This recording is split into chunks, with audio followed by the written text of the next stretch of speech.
used to the process, and that he had never produced a live-action series before, and he had his work cut out for him. He brought on two writers he'd worked with before to help, Matthew Negrete and Madeline Paxson. In an interview, he gave thanks and praise to Jackie Marchand, whom you might recall from my mentioning last time, and John Tellegen for helping him through the early pitfalls of working on a series he was unfamiliar with. However, there's also the matter of Jackie Marchand leaving the show early in its production, and seemingly not under the best circumstances. After Kalish left, given her experience with the franchise, it seems like it'd be natural for her to become the showrunner. It's rumored that this was due to Disney being pissed at her for participating in the writer's strike. Marchand herself has said that she liked the writing on RPM even though she had little involvement with it. But that was just the start of the problems with the production. Rumors abound of the show going over budget, or that Gazelian micromanaged the production to keep things in tune with his own vision, which then led to script delays. Now, the script delays are indeed true by Gazelian's own admission,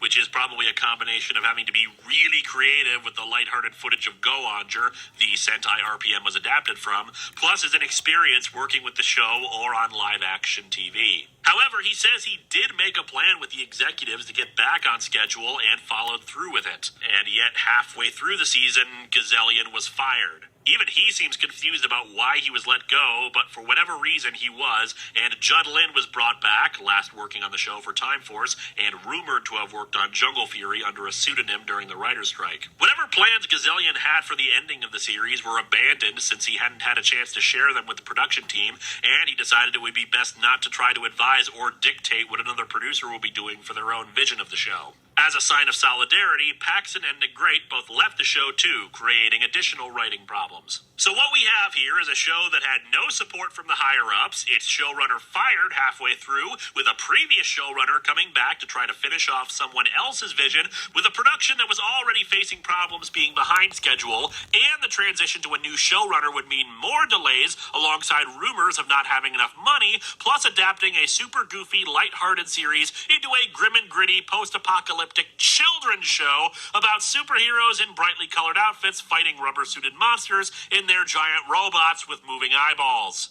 If you ever needed proof that miracles exist in this world, the fact that this season was completed at all should be evidence enough of that. Anyway, let's get to the show itself. We begin with The Road to Corinth. A computer virus has built armies of robotic soldiers and taken control of our world. But there is still one place we can be safe. The domed city of Corinth. And the only hope we have left is...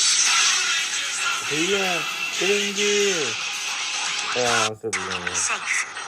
The domed city of Corinth. And the only hope we have left is... Power Rangers RPM. Power Rangers RPM. You stand together. Power Rangers RPM. The theme song is awesome. You know how I've always argued that Power Rangers should have a rock theme tune? I think this one might go too far in that direction. It's not even a tune, it's just smashing your hand across the guitar in the same notes over and over. Like Mystic Force, there's a demo version of another theme song that was proposed but was rejected. And it's a lot better in my opinion.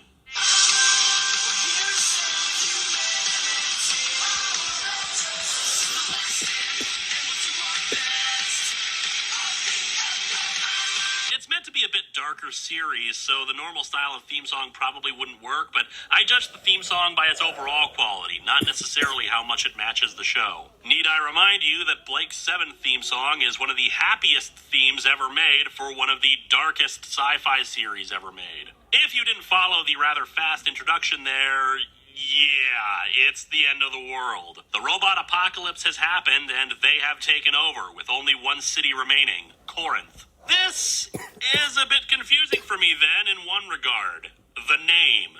Why RPM? With Turbo it made sense. The show was still overall car-themed regardless of the tone set by the villains or the Rangers themselves. The cars were the focus. Shouldn't this series have been called Power Rangers Corinth or Robo War or just something not car-themed? The cars are not the driving force, pun not intended, of this show. While the theme song opening lines serve to get viewers up to speed quickly regardless of where you enter the series, the actual episode opens with a more detailed explanation. that 3 years ago, an artificial intelligence called Venjix emerged from the internet and quickly spread throughout computer systems in the entire world, bringing the economy and global communication to a halt. It then took control of defense systems across the world.